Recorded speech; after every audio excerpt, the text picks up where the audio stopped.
Zone 2.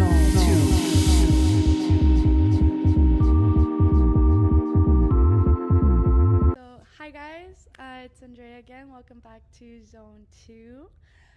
It's a new week, and of course, I have a new special guest for you guys. So, I'm gonna go ahead and let you introduce yourself.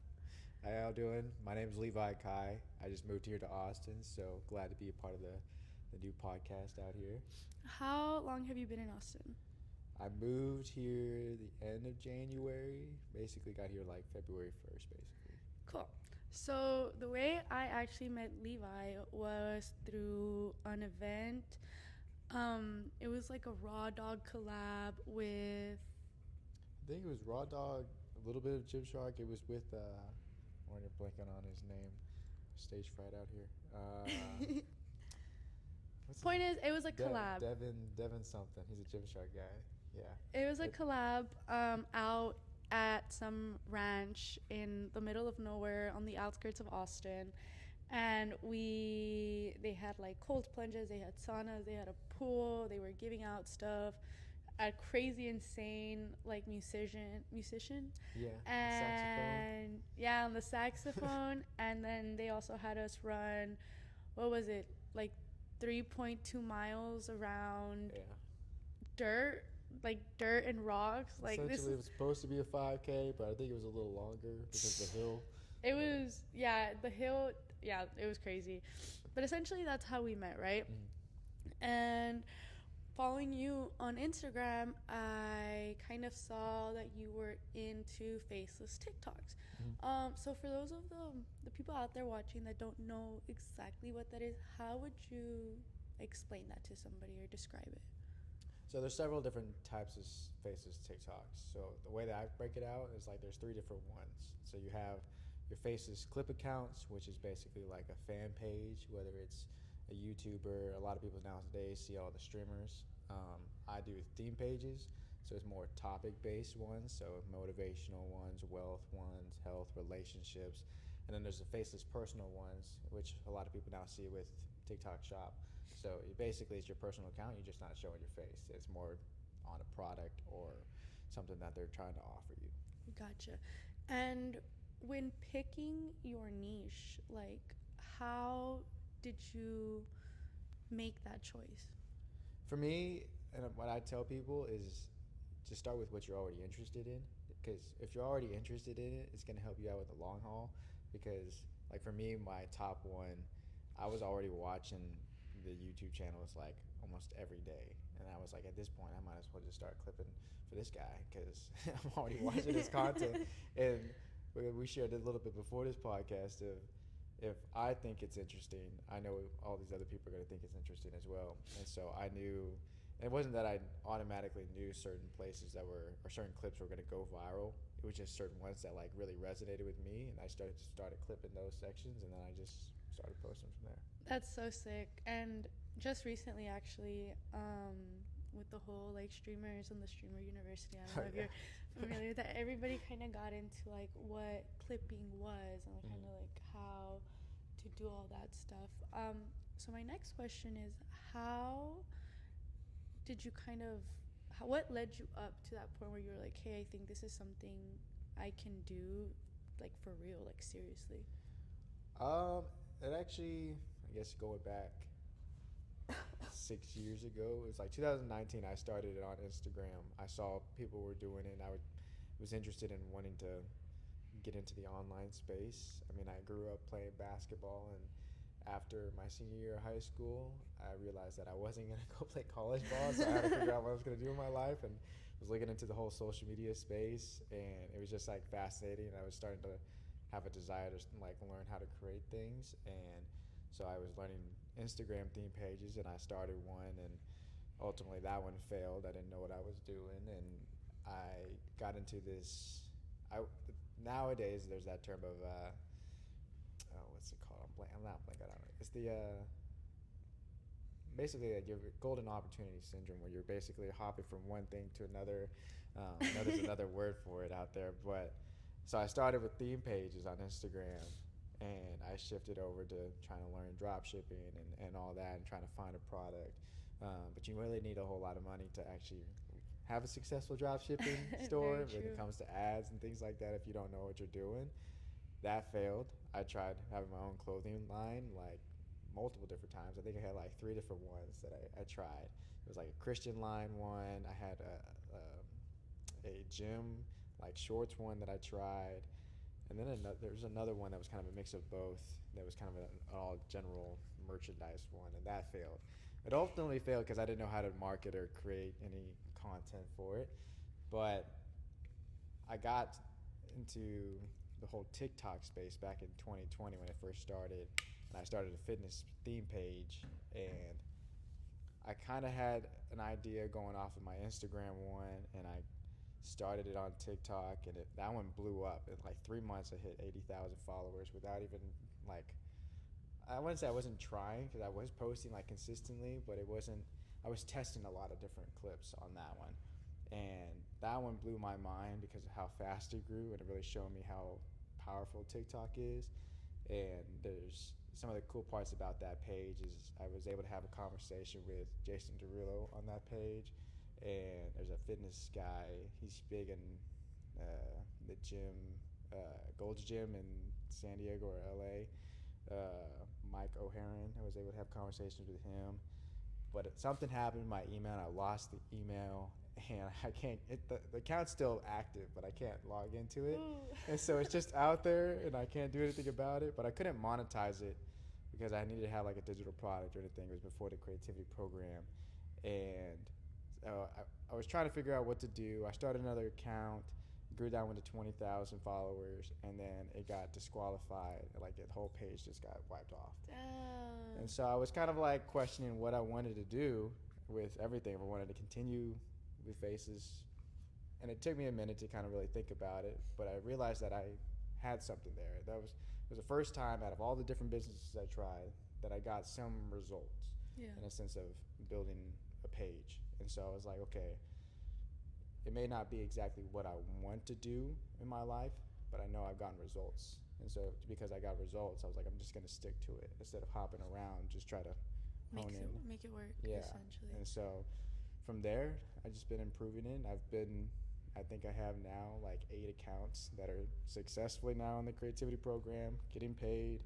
that are not getting disqualified and things like that. I've had hundreds and thousands of pages. And when I say a lot of pages that I've started on TikTok, I've maxed out the amount of Gmail accounts you can have. Yeah. And so I think I'm almost maxing out how many Outlook accounts that I can have. And it's just the constant starting, trying to see if it works. If it doesn't, I drop it. But now the 8 ones that I have, I've built it off of a system. So now I know what actually works and continues to work, so I don't have to test a whole lot. That's a really a good way to put it. And that kind of leads into my next question.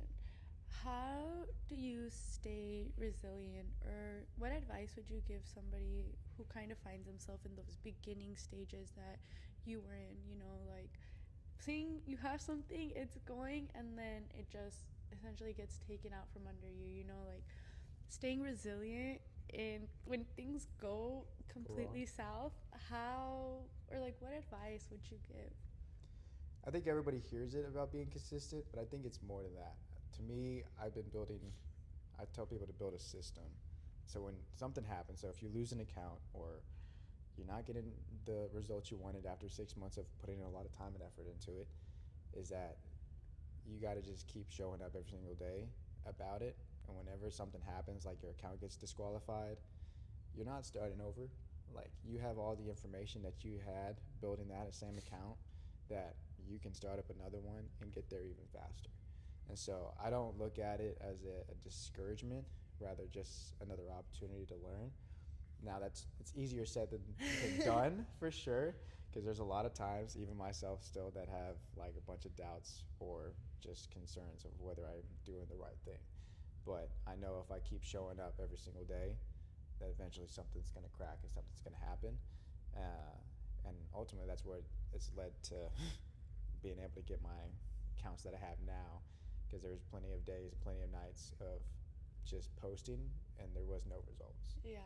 But the thing too that what I learned for myself personally, and I've learned this a little bit more last year, is if you could see that other people are doing it, that means like somebody else has already done it for It you. can So be done. yeah, if they could do it, you could do it type Yeah. of mentality.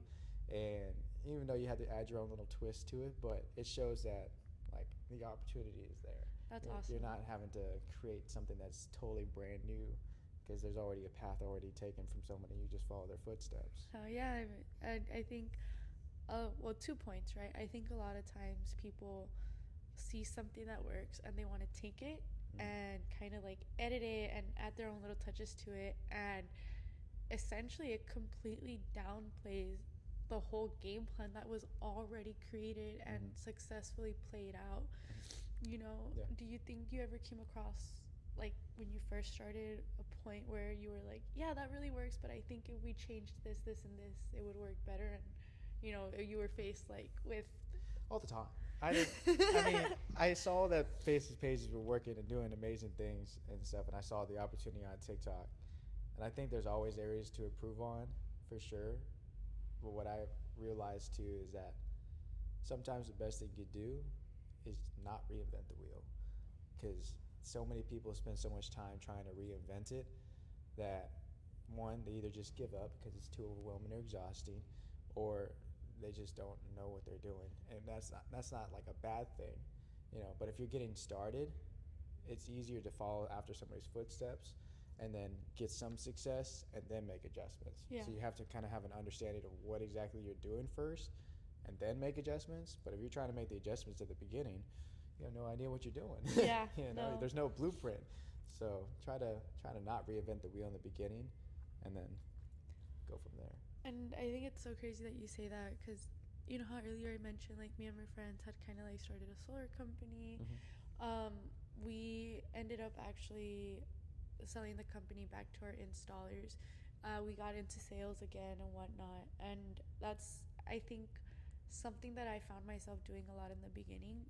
I'd see this plan and I'd see how it was working and I'd see how their businesses were working, and so would my friends. And then Mm-hmm. we'd go in and figure out, okay, what works, what doesn't work, and what could we make better. Mm-hmm. And I think if we hadn't taken that step back from what we were doing to go in and learn from somebody else, we had no clue what we were doing. We were a bunch of like fresh 20-year-olds, like, yeah, we could totally start a solar business in Texas. Yeah. You know anything about solar in Texas, particularly? People absolutely hate solar. Yeah. So it was definitely a learning progress for sure. Another thing that really stuck out to me, and I don't think I had ever explained it before, I don't think being consistent is enough either. I think, yes, being consistent is going to be a huge, huge, huge, huge push towards success. Yeah. However, I don't think consistency is enough. I think, building and really analyzing, like, okay, like what's working, what's not working, how is it working, why is it working, what audience is it attracting. I think all of that, especially in what we do, content creation, plays such a big role. And Yeah. I think a lot of influencers will tell you, yeah, being consistent is important. You got to be consistent. And Yeah. yes, absolutely, you have to be consistent. All the time. However, being consistent isn't the only thing you need. Mm-hmm. So I think it's really awesome that you were like able to put that into words as well. That's awesome. Oh yeah. I think Mr. Beast puts it the best way when it comes to content, but I think it applies to everything else. Like, it tells you that even though you post every single day and try to get to 100 videos, is that you have to improve on every single video. And that's the part that everybody misses. They just think, okay, I got to post 100 videos. But like, you want to analyze every video to just increase it 1% better every single time. And that's the part that I think most people miss. But that goes with the consistency part. Like, yeah, you showed up every single day, but if you're posting sucky content for 100 times, like, the same results. That's where you have to change it up, improve on it, and learn from it. That is so true. I think even, okay, so this is gonna be my 4th podcast, right? But going back to like my first podcast, I had originally hired somebody because convenience is this virtue in some sense, right? Yeah. I obviously like did not have the equipment, and on top of that, I didn't know how to edit, and I think I I kind of had made that idea in my head where like I have too much going on right now, so if I Yeah. could hire another like a third party Mm. to meet me, film for me, edit for me, and I just post, that was an investment I was willing to make. Yeah. Things took a turn for the left. I got my first video back completely unedited. Mm. It was, and usually, if it's like to help one another, I don't think I would have been as shocked Mm-hmm. by what I received back. But I Yeah. feel like when you're paying for a service, You expect a little bit. oh my Yeah. gosh, no shame to the guy, whatever, things happen. But I got it back and I was like, would you have paid $100 for this? He's like, no. He's like, but you don't have equipment. And I was like, See that? ooh, you got me. So what did I have to do? I was like, okay, now I have something. There's two roads I could go down, right? Not do this. Give up. Podcasting is so silly. My friends had been telling me for months, like, Yeah. this is goofy. Every time they saw it on my whiteboard, they were like, that's dumb. Yeah. A lot of backlash, right? Or I could sit there and take the next few hours and continuously, so now Yeah. a month and a half or so, and teach myself how to edit, teach myself like how to go through the videos, teach myself how to add things, how to take things off, like teach myself how to. I'm actively learning how to make reels right Yeah. now, like how to make reels. It's a skill. It's the skill to have. A whole skill. Like I actually have like a Zoom call with the guy who's gonna teach me how to do that, so he could walk me through it. Yeah. But in a sense, everything happens for a reason, and I'm very grateful that that did happen because at the end of the day, like this is something that I've wanted to do for a long time, and there's a reason I'm doing it. So teaching myself how to edit and now like having that skill like is really cool. Yeah.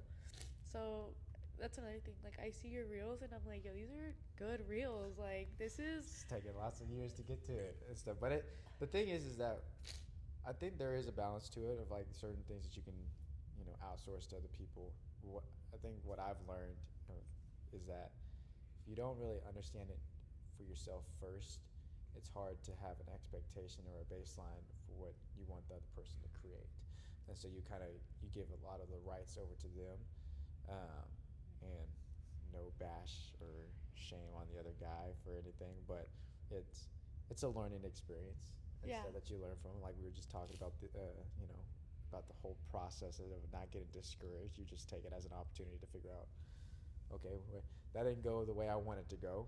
What do I need to do to adjust it from here and stuff? But I think learning the skill of the entire process, from the editing, from the setting up the equipment, I don't know, what it takes to set up the entirety of the podcast, you have more of an understanding and appreciation for it. So whenever you do outsource certain parts of it, you have an expectation or a standard that you want them to meet at.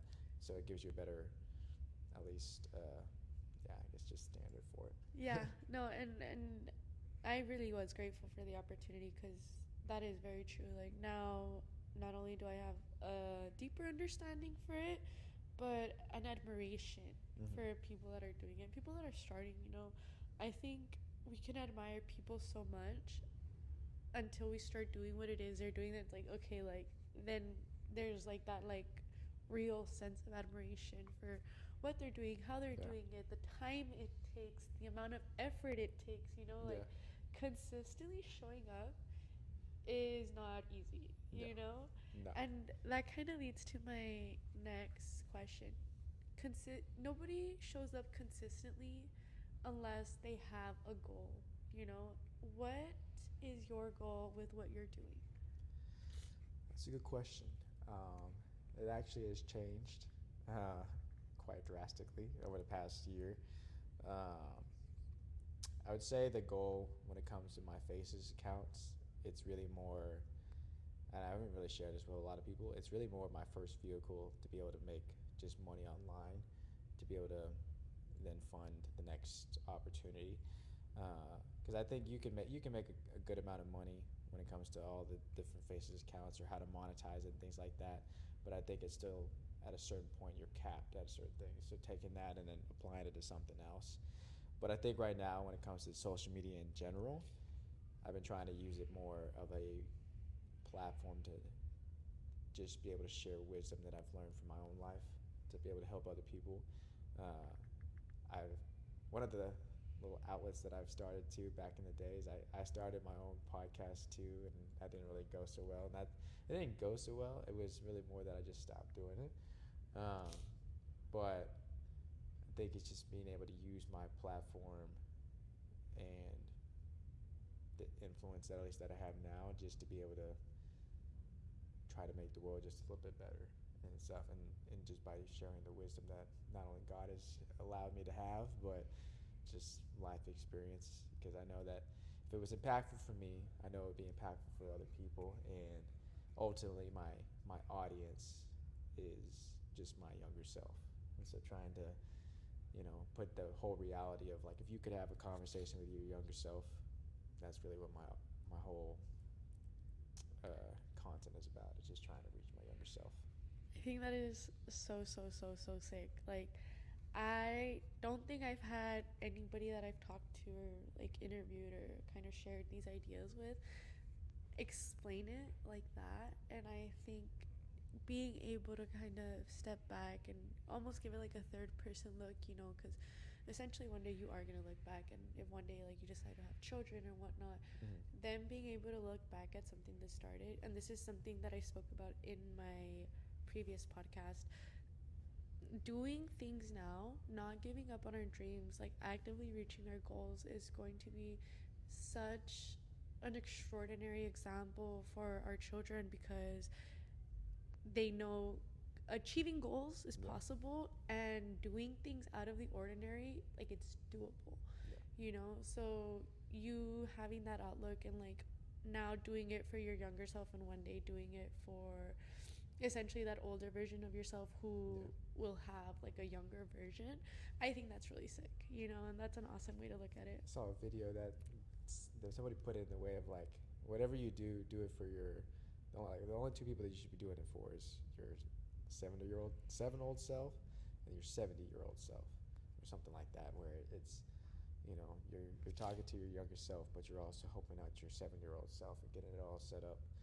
But I think ultimately it's really just, because I think a lot of people have a hard time of figuring out who their audience is. But I think if I could talk to the person who started the first Faces Instagram account back 6 years ago, I've gained so much more information now that I can store into him, and that's just one aspect of life. And if I could just go back and have the entirety of, like, look, this is what's going to happen 6 years from now, it not only would change the drastic course of the life, but it just shows you have a lot more wisdom than you really think. If you put that in perspective. Because, like, a lot of people are like, I don't know what to create content about. I'm like, well, what do you like? Think 5 years ago. What's the information that you gain now that 5 years ago you didn't have? And then share that. Do all that. I like that. How do you think, when you first started, did you imagine yourself here? And now being here, where do you imagine yourself in 5 years? Another good question. Because, again, last year you kind of changed it all up. I definitely didn't think I would get to the point where I'm at now as fast as I did back then. Also, because back then I didn't have as clear goals as I thought I did and stuff. Back then I thought I'd do everything. I definitely did not know everything. And but now, knowing what I know now, like I said, I want to continue building up more of my personal brand, but in a sense to be able to use every aspect of it, my business, social media, ultimately just to help people. And it's really more just sharing and encouraging people as they go. I've learned that over the past few months and a little bit of last year, that I like just to be a big supporter too, like we were sharing about your friend, and encouragement to people. And the reason I do a whole lot of my social media stuff, because one, it's my dream to do it, but I realized that I could share and talk to so many people and encourage them to do it, But if I'm not doing it for myself first as an example, it's hard to even push other people to do it. And Hell so a yeah. lot of the times that I can help support people or encourage people is by building my own dreams and showing that it's even possible to do it. And so it's exposure therapy to me, but it's exposure therapy for them too. So like I go and I meet all these people, or I'm doing like this podcast, and I'm like, look, if I could do it, you could do it. And ultimately, that's really what sparked it at the very beginning, because I saw this guy. I'm blanking on everybody's names today. But there was this YouTuber that I was following that really got me into the whole faces pages on Instagram. But he was making tons of money, but he was very relatable in his content and really was helping the people that were just starting out. And I was like, whenever I make it, that's what I want to do. I want to be able to help people be like, look, you don't have to have a ton of money to start. You don't have to have a ton of experience or a ton of social media knowledge on everything. Like, you can do it too. Like, if I could be able to get from somebody that had no money to the where I'm at now, and I still don't think I've even made it. I still got a long way to go. So, especially moving out here to Austin. But Oh yeah. I think Especially. there's a lot of wealth out here. But I think just being able to help people that are at where you were at when you were just starting out, that's ultimately the goal as I continue to move forward. I could really admire and like appreciate that, because I think I spent the last maybe like 5 years trying to figure out like what do I like to do, right? Because that saying like if you do what you like, you won't work a day in your life, Yeah. Yeah. And narrowing it down for me personally, it's always been helping people. I was a caretaker for a couple of months. I got my medical assistant certification. Mm-hmm. I was doing like jobs in the service industry. All the jobs that I do are very like people forward. Relationship, yeah. And for me, I in a sense I love reaching people. I love talking to people. I love like chit chatting. I think when we first met, like me and my roommate were like running around like asking people their favorite color, and there's hundreds of ways that I could have gone like and selected. Okay, this is how I want to help people. This is how I want to help people. This is how I want to give back. But I think the one that I have found most enjoyment and most fulfillment in is like doing this, being able to sit down and essentially give people a platform to talk about what they're doing, Yeah. Is it gonna, find the cure for cancer? Maybe I'll interview the person who will, You never know. But like having that outlook and kind of like really, really committing and focusing and making something out of nothing and turning it into like a positive experience. And like you said, like now you know who Ray is, right? What Ray does, like now Ray is gonna see you. What he does, he's gonna go through your stuff, see what you're doing, like boom, next thing I know you guys are probably gonna do a collab. Because that's I think the beautiful thing of what I'm doing, and that's one of the beautiful things that I kind of took from his conversation, is essentially what we're doing is we are starting like a small little network, right? And you get to connect people, and you get to connect people, and you get to connect people, and then people start connecting, and then like it's a big network essentially, and giving people, being that like connection that like connects one person to the other has been so sick for me. Like I find so much joy in it, and there's a saying that goes like, I can't fill other people's cup if my cup remains empty. So it goes back to like what you're doing, like you are allowing yourself and giving yourself that opportunity to learn and grow and fill your cup so you could give back to your community. And that, like, I think at the end of the day, like as content creators, everybody, I don't know, but most content creators, like that is the goal, like we are in a sense doing it for ourselves first to be able to give back to others. So that's like super sick that you're actively doing things like that.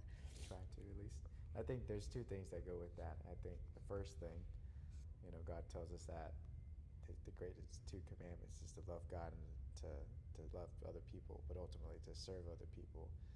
And I think the way that I've been learning that is that God has given each and every one of us a special gift, talent, and skill. and like you were saying that you love connecting people, building relationships, and that's one of the gifts that he's given you guys. Like watching you guys run around that event, just being able to openly talk to people, not only just talk to people, but to like remember everybody's like name, what Color. they do, yeah, the color, the questions that you guys were asking. You guys were asking like multiple questions, which is great and stuff. That's a gift and talent to be able to have, and but that's something that I think people always have a hard time with when we think about like what's our purpose with life. And I think God gives us gifts and talents that we can use in multiple areas of our life, but it ultimately comes down to just serving other people through that and loving other people through that. Yeah. And I think it's absolutely phenomenal. But a lot of people might think it's like delusional or stuff. I'm big on the whole Delulu thing. You gotta be. You have to be. Like, how crazy is it that there's people, and one day, I don't know how soon, but we'll put it out there for you. Is that Hopefully soon. you get paid, or people get paid to make a career doing this, having a podcast. And ultimately, it just comes down to just when you break down what a podcast is, it's just either it's two people having a conversation about topics that they love to talk about on camera, and they're just recording it, And that's really what sparked my whole inspiration of like going into social media, because I think it was Myron Goldman who talked about it. He was like, I was already doing Bible studies, was already teaching people about business. All I had to do was turn on the camera, and that was it. That's the only change thing that he started, and now he's huge. I think he's already crossed millions of YouTuber subscribers. He's huge on all the other social media, but he's been blowing up lately. But I'm now from there, I've been seeing other people say the same thing of like, just turn the camera on, and it's crazy because nowadays you can get paid for it. Yeah, and nowadays you could honestly get paid for practically anything. And that's what I was telling my friends, like, pros and cons. Sometimes I do get like a little social anxiety, and I do get like a little shy, and that's actually one of the reasons why me and Marco kind of started doing that thing. Whenever we go to events together, we pick like a niche, right, that is uncommon. It's not like a regular, like, hey, how are you, what's your name, but it's like memorable.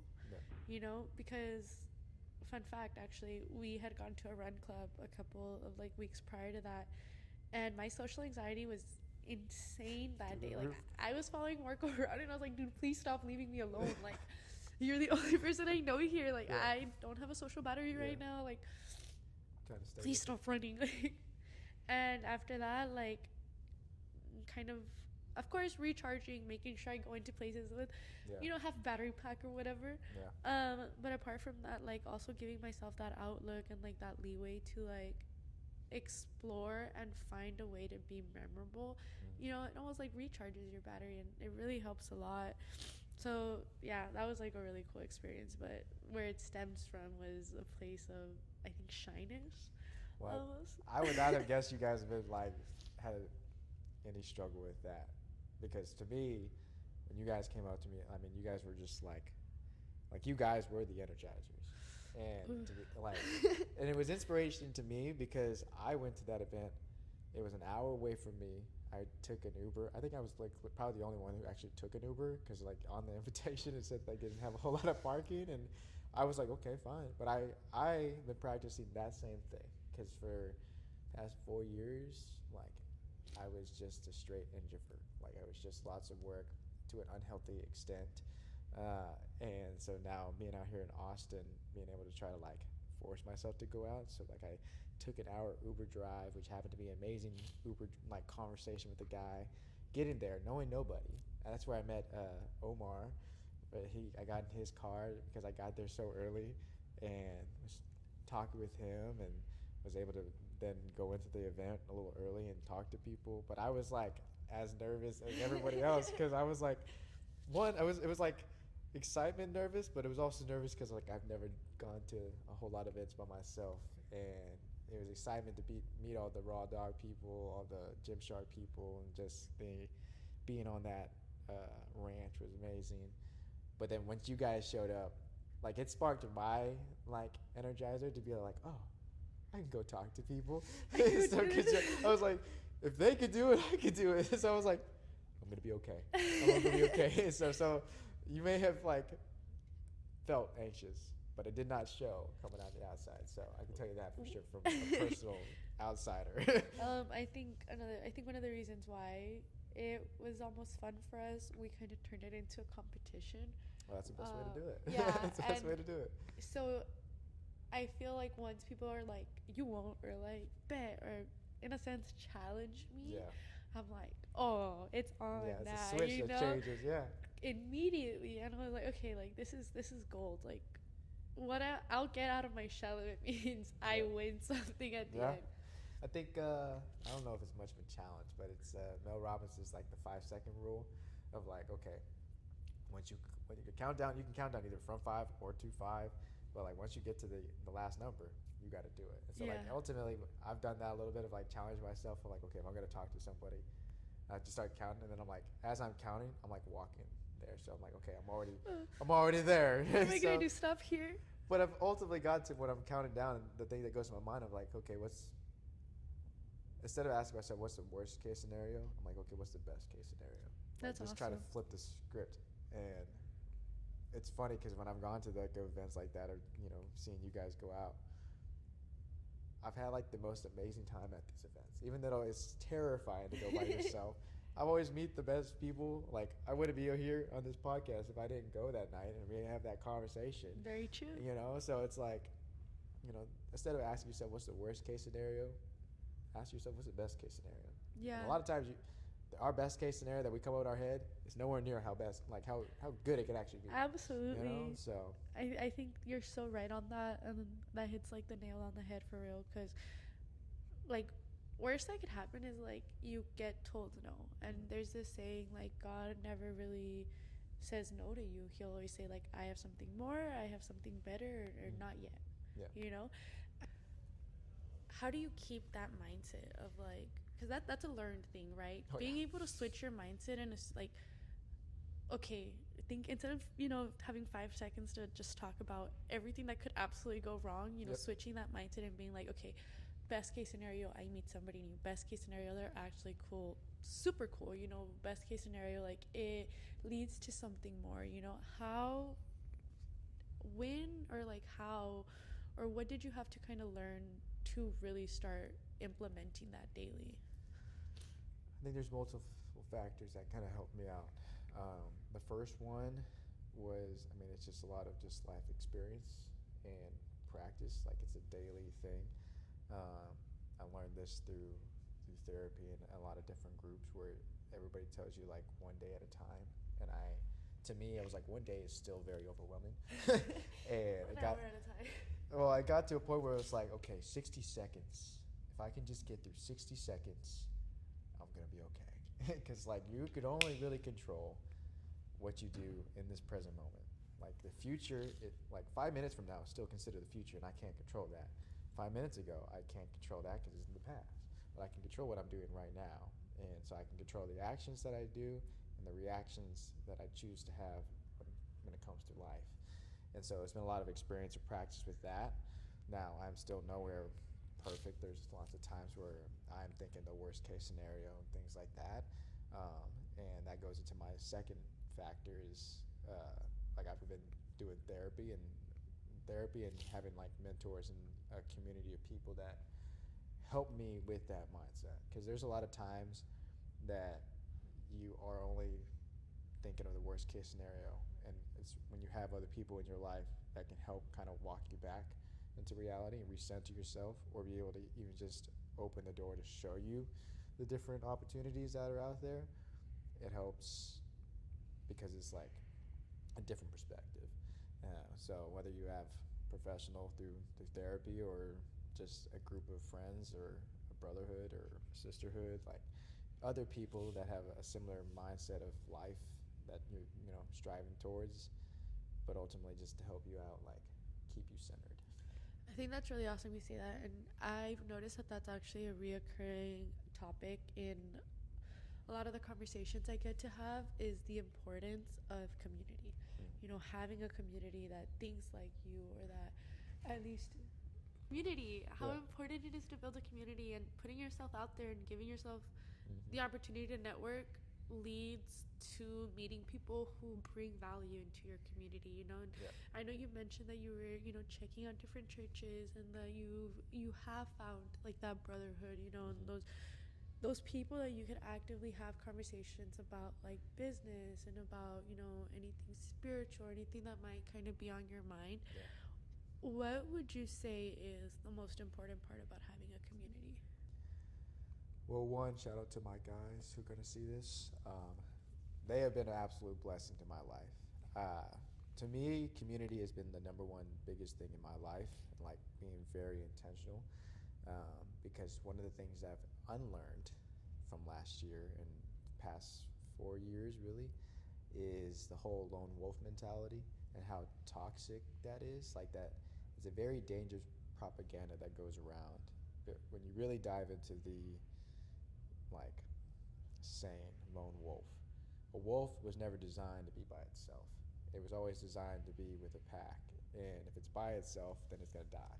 Yeah. It doesn't survive. And so I've learned that in my own life to where I've lost a whole lot of important things, important people in my life because of that mentality, as well as all the other things I was doing in my life.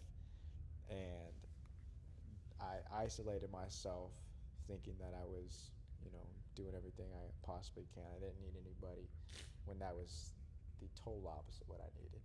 And so coming last year, starting to get into a community, meeting people, and even being more intentional this year as I moved, of getting around like-minded people that were not only in business, but also like walking with the Lord, that are fit and healthy, like everything that's kind of similar to what I'm trying to do. Because you can get into any type of groups, but if you're in the wrong group, it's gonna definitely influence your whole life. And so you want to be in the right community, but it plays a whole aspect from when you have bad days, you have people to go to, but also when you have other brothers or other people in life that are going 10 miles ahead of you, it gives you a good challenge. But there's also people that you get to come alongside it and share your information, your wisdom, and be a servant to them, and help lift them up. And so it's been encouraging both ways to be able to do that. And I think because of that, I've started to see the benefit of my business growing, my whole life being better. It's been funny. I heard a saying that I've kind of taken on, is that you glow different when people have good intention. Like, no, you glow different when you're surrounded by good people who have good intentions for you. Yes. And it shows a lot, because when you have other people that are like, yo, you seem happy, or you seem like your whole glow and vibe is different. And it's like, to me, that's a great compliment, because I'm like, not only that I've been trying, but it just shows that the people that I've surrounded myself with is like, okay, I'm at a good spot. Yeah. In a good area. And ultimately, to be honest, it's a blessing that the Lord has even just got me to the church, to this right friend group, to all the other people that I've been meeting. And I feel like I'm just like throwing out clips here. I don't know what I'm saying. But No, I think it's awesome, and I think that's like such a big thing. There's a saying, and we talked about it on my podcast last week, where if you show me two people, I'll know you're the third. So if Mhm. two of your friends are lazy, I know you're the third lazy. Like Yeah. if two of your friends are successful, I know you're trying to be the third successful. Yeah. Who you surround yourself with, your circle, has to like so much to do with the outcome of the way and the things we want in life. Yep. You know, and even then, um, in one of my first episodes, I kind of went over like things that my goals for this year, and one of my goals was to build a deeper relationship with God. You know, because Yeah. of course, like I grew up Catholic and everything, but trying to figure out what that means for me, Yeah. taking those steps, I think that because I've been so open to receiving blessings and understanding, hey, the people that God is sending to me, like there's a reason for everything. Yeah. Yeah. So I think it's really awesome, and I'm super happy that you have found like your tribe, you know, and that now like it resonates like the importance of community. And Oh yeah. I think I say like in every single episode, like having the right community makes the world of a difference, Oh, it you does. know. It So does. It makes that's every aspect of your life just like so much better. I don't know. and this is, I feel like a little biased because I like grew up and I really have a friend group. So now having one, I'm like, oh, it's the best thing ever. But it's really that. It's like when you are surrounded with so many people, and when I say so many, like it literally could just be like 3 or 4 people. Yeah. But it's 3 or 4 of the people that have a totally different perspective on life. And one of the things that I've been enjoying is that, like, I'm getting kind of like involved with learning with how their brain works and things like that. It's cool to see how other people are wired and how other people see the world. Because I could see a certain situation play out, and then 3 or 4 of my other guy friends are gonna see something totally different, and then we can have a conversation of why we think it's all different. But it helps because I'm like, okay, now I can see the world in 4 other different aspects, in different ways, and it helps expand the way that I see other people, and it helps me grow because like we was just talking about like how loving God and loving people. If I can only think from my perspective all the time, that limits me and how I can see people, how I can love people, how I can build relationships, and ultimately how I can love God when I can be learning from other people as well. Yeah. You know, and so it helps put me outside of my box, like into a whole nother environment of people that have so many different perspectives to go It off of. definitely expands your environment, you Mm. know. I think that's a really good point. No, there's a lot that, getting closer to God has done, and I think when you kind of start on like that path, you are blessed, with the right community and the right opportunities and the right lessons, Mm. And I think there's a lot of lessons that we learn throughout life that we had no business being in the first place. They Mm. weren't necessarily our lessons to learn, Yeah. So I think it's really awesome that you are on that path and that you have found a community. And that leads me back to something you had said earlier, kind of doing it for your 7-year-old self and your Mhm. 70-year-old self. There's a quote that goes like, I'm butchering the quote, but It's fine. essentially, like when you're on your deathbed, you don't want to be surrounded by everything you could have been. Mhm. Like you don't want to be surrounded by that person who was a great friend and a follower of God and somebody that could have given back so much more. You don't want to be surrounded by somebody who did not commit, Yeah. or the version of you that did commit, the version of you that was willing to like take those challenges and really just take opportunities as they were coming to you, and Yeah. I try to live by that now. When I decided to actually take the leap of faith and start my podcast, or take the leap of faith and like reach out to people and be like, Yeah. hey, I'm super new here, but how would you feel about, meeting me up and letting me turn on a camera and film our conversation? Yeah. So all in all, like it's really awesome that you've given yourself that opportunity to experience that, because I feel like a lot of times opportunities present themselves Yeah. and we're either very fearful or almost like, in a sense, and not everybody, but almost like undeserving of Yeah. the opportunity, Yeah. you know? So, how do you think like you've navigated through that? And when an opportunity comes to you, what steps or how do you know like this is something that I want to do? This is something that'll challenge me. This is something that'll benefit me. And how do you kind of take away those that don't benefit you? Like, what is your process? I think it depends on the certain scenario. So we'll go on to, so like when it comes to like the events that we were talking about, I was absolutely terrified to go, but I had a conversation with myself in the sense of like, okay, well, I'm going to this health and wellness event that have people that are higher in the social media space, the ton of people that are in just business, and a lot of people that I look up to. And so I try to see, like I was saying, like having what's the best case scenario. And I was like, ultimately, my goal has been to build a community and get connected with people. But I was like, also, if I'm wanting to like level up in life, I got to start putting myself in rooms that are there. And so it's having to take a leap of faith rather than give into that fear. And when you give into the faith rather than fear, it's going to lead automatically into action. Like if you're going to have faith, like you have to do something with it. You can't just sit there, because then if you're just sitting there, you're not giving into faith. It's just straight fear. And like I said, like even though I was terrified in the beginning, it's turned out way better than I ever thought it was.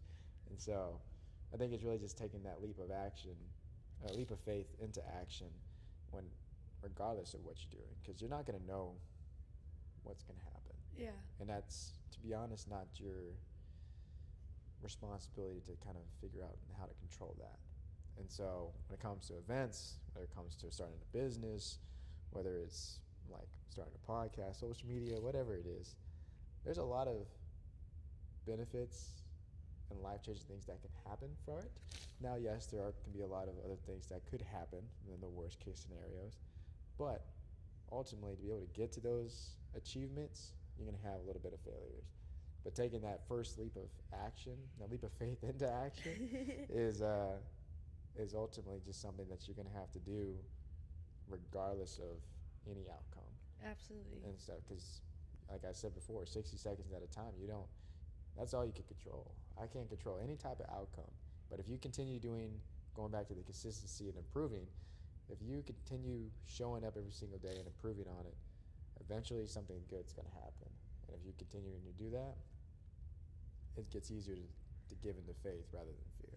Absolutely. And I'm a big believer, like, fear was a learned emotion, so there's a saying that goes, the only thing you have to fear is fear itself.